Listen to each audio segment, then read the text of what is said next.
You're lying awake at 2 a.m., staring at the ceiling, mentally subtracting your monthly bills from a bank balance that feels like it's evaporating. That tightness in your chest isn't just stress, it's your survival instinct telling you that you're committing financial suicide by following 1990s retirement rules.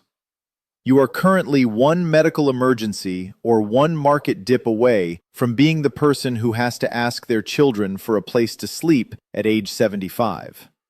You don't have time left to pretend that $1 million is a safe number. I'm Larry Ellison, and I didn't become one of the wealthiest men on earth by hoping for the best. I did it by anticipating the worst and out-mathematizing the market. In this video, I am going to strip away the delusion and show you exactly why you are hemorrhaging money, how long that million will actually last in the real world, and the brutal adjustments you must make today to avoid a destitute tomorrow. Join this channel if you're ready to stop guessing and start securing your legacy with the cold, hard facts. Let's stop the charade right now. You've spent the last 30 years of your life conditioned to believe that $1 million is the finish line. In your mind, that number represents a mountain of gold that no one can climb over. But I'm looking at the data, and you're looking at a fantasy. If you're sitting there thinking you've made it because your brokerage account finally hit 7 figures, you are in a state of dangerous financial denial. You are operating on a 1990s operating system in a 2026 world, and that lag is going to cost you everything. In the 90s, $1 million meant you were wealthy. It meant you could live off the interest, buy the beach house, and never look at a price tag again. Today, in 2026, $1 million is a starter home in a decent zip code and a handful of years of upper middle class living before you're staring at the bottom of the barrel. You've been lied to by financial advisors who use the 4% rule like it's a law of physics. It's not. It's a relic. If you pull 4% out of $1 million portfolio today, that's $40,000 a year, and you think you're going to maintain your dignity on $3,300 a month before taxes, you are delusional. You are literally committing financial suicide by spreadsheet. Think about the reality of your life right now. You've spent decades building a certain standard of living. You like the nice car, you like the organic groceries, you like the travel, and you certainly like the air conditioning. But here is the brutal math you're refusing to do. Inflation hasn't just risen, it has fundamentally restructured the value of your labor. The $1 million you worked so hard for has the actual purchasing power of about $600,000 from the day you started your career. You're essentially trying to fight a modern war with a musket. When I look at a business, I look at the quote-unquote burn rate. I don't care how much cash is in the bank, I care how fast it's leaving. You need to look at your retirement through that same lens. If your quote-unquote burn rate is $6,000 a month, which is the bare minimum for a comfortable retiree in a major U.S. city, once you factor in property taxes, insurance, and the basic cost of existing, that's $72,000 a year. On $1 million portfolio, you aren't just quote-unquote living, you are hemorrhaging. In less than 14 years, you will be 74 or 80 years old, and you will be completely out of fuel. And what's your plan then? To hope the government takes care of you? To hope the market gives you a 20% return every year? Hope is not a strategy. It's a confession of failure. You don't have time left to pretend. You are currently standing on a shrinking island, watching the tide come in and telling yourself you have plenty of room to walk. You don't. Every day you spend celebrating your retirement is a day you are lighting cash on fire. You've been taught to be an accumulator, but no one taught you how to be a distributor in a high inflation, high tax environment. Let's do the brutal math together. Subtract 25% for the IRS immediately. If that million is in a 401k, it's not yours. It's a joint account with the federal government, and they are the senior partner. Now you're down to $750,000. Now subtract a 3% annual inflation rate. Now subtract your unnegotiable lifestyle expenses. Do you see the hole in the boat yet? Do you feel that tightness in your chest getting tighter? Good, you should. Because the moment you stop being afraid is the moment you stop paying attention. And in this economy, the person who stops paying attention is the person who ends up broke. You are not a quote-unquote millionaire. You are someone with a temporary cushion that is being eroded by the second. If you don't realize that the quote-unquote safe number you've been chasing is actually a trap, you're going to spend the best years of your retirement watching your bank account bleed out until there's nothing left but regret. You're currently one bad sequence of returns away from a total wipeout. You've worked too hard to end up as a cautionary tale for your grandchildren. But the drain on your account isn't just coming from the big numbers. It's the silent, invisible leaks you've convinced yourself don't matter. If you want to know why your $1 million is evaporating, look in the mirror. You are the primary leak in your own ship. Most retirees think they'll go broke because of a market crash. They're wrong. You'll go broke because you've spent 40 years justifying little luxuries that have now become mandatory requirements for your happiness. This is what I call lifestyle creep. And in retirement, it's not just a bad habit. It's a death sentence for your capital. Let's be brutally honest. You've convinced yourself that you deserve the $800 a month car payment, the premium cable package, and the 3 times a week dinners at the club because you worked hard. You're lighting cash on fire to maintain an image for people who don't even care about you. If you're spending $1,000 a month on things that don't produce a return, you aren't just spending $12,000 a year. Over a 20-year retirement, adjusted for a modest 3% inflation, that small lifestyle choice is a $350,000 hole in your legacy. You are literally trading your future security for a leather seat and a slightly better steak. You don't have the luxury of small expenses anymore. Everything is magnified by the time you have left. And then there is the IRS, the silent partner you've ignored for decades. If the majority of your million is sitting in a traditional 401k or IRA, you are a victim of tax-deferred suicide. You've spent your life deferring taxes when rates were historically low, only to withdraw that money when the government is trillions of dollars in debt and desperate for your cash. You think you have $1 million? No. The government owns the first $200,000 to $300,000 of that balance. When you pull money out to pay for that lifestyle creep, you have to pull out even more to pay the tax on the distribution. You are double bleeding. You're paying a premium to the government just to fund your own bad habits. Inflation isn't just a headline on the news. It's the invisible thief in your house every night. If inflation is 4% and your safe investments are making 4%, you are making 0. You are running as fast as you can just to stay in the same place while the cost of eggs, insurance, and property taxes doubles every decade. Look at your property tax bill from 10 years ago. Now look at it today.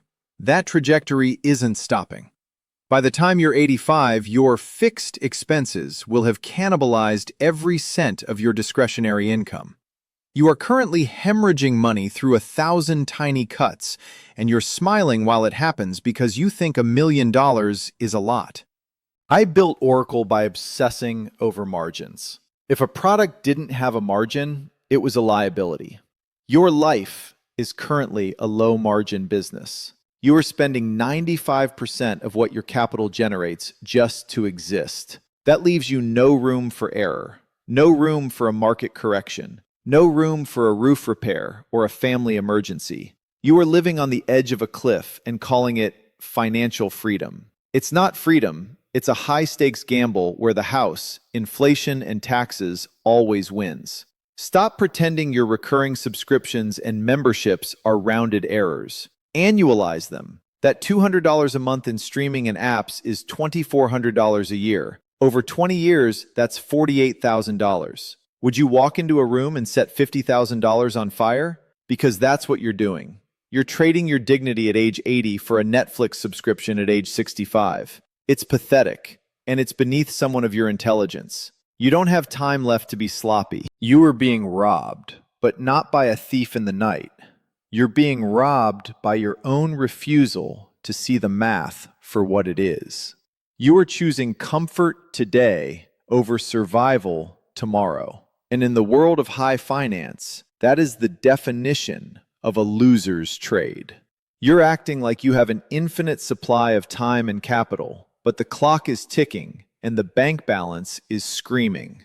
But if you think your spending habits are the biggest threat, you're missing the most expensive liability you own, your own body. Stage 3, Script Expansion, Part 4.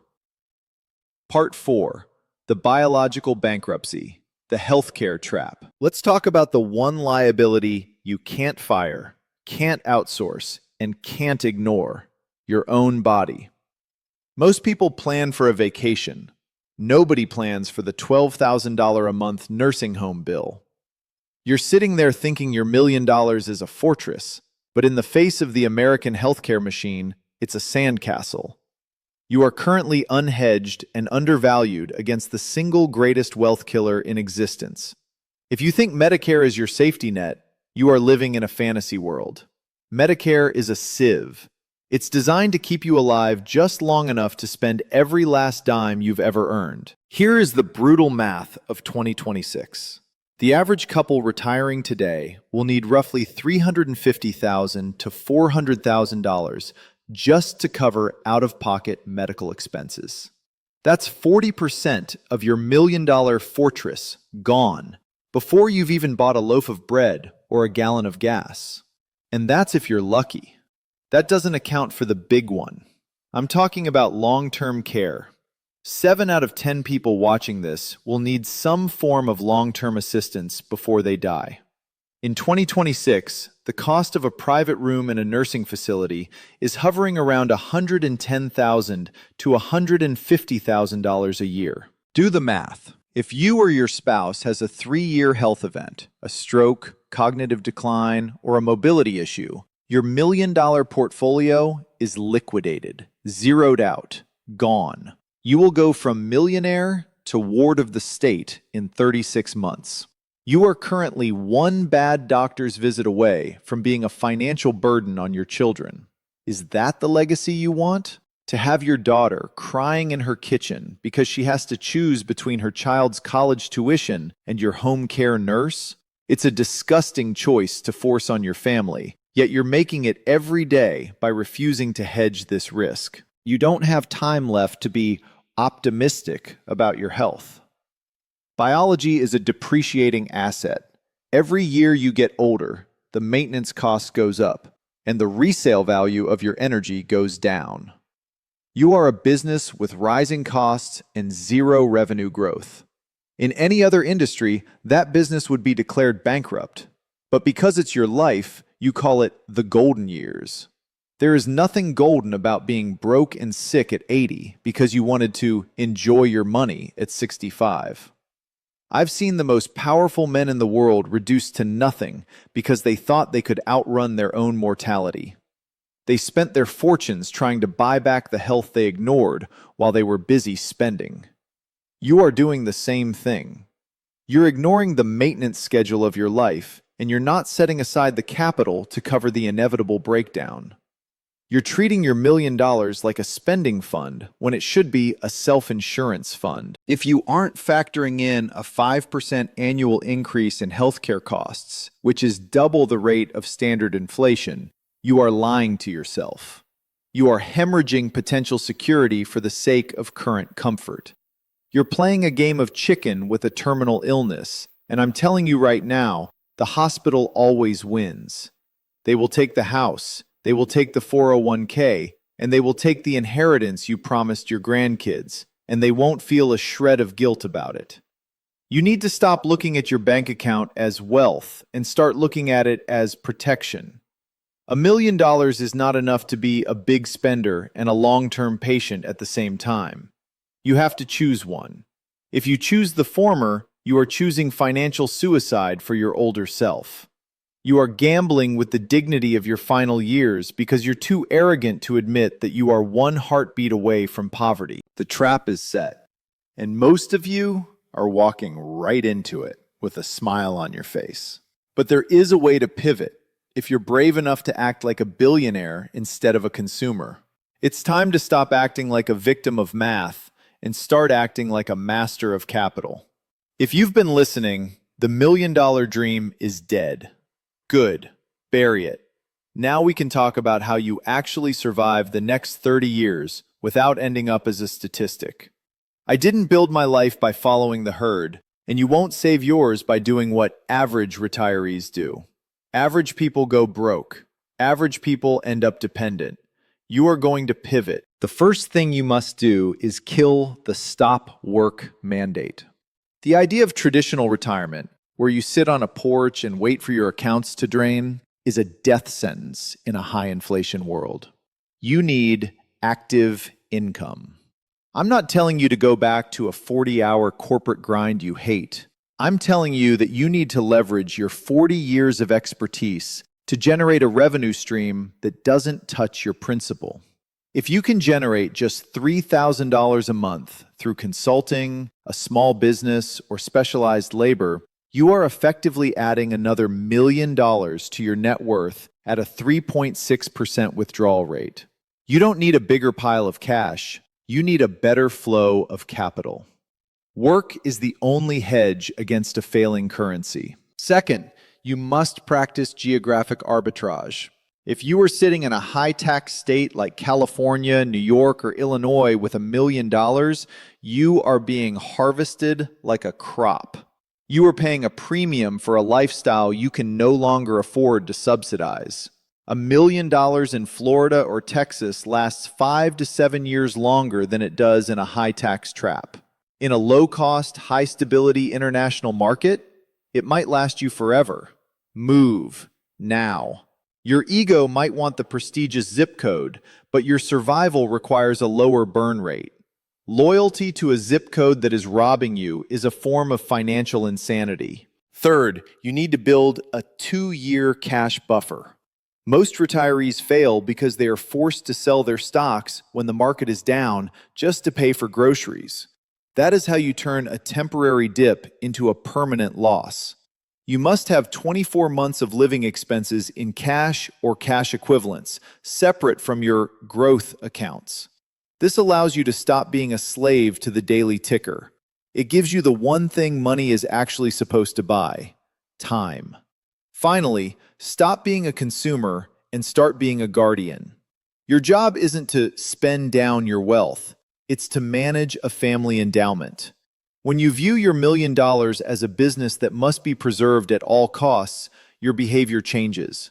You stop buying the depreciating junk. You stop helping family members who refuse to help themselves.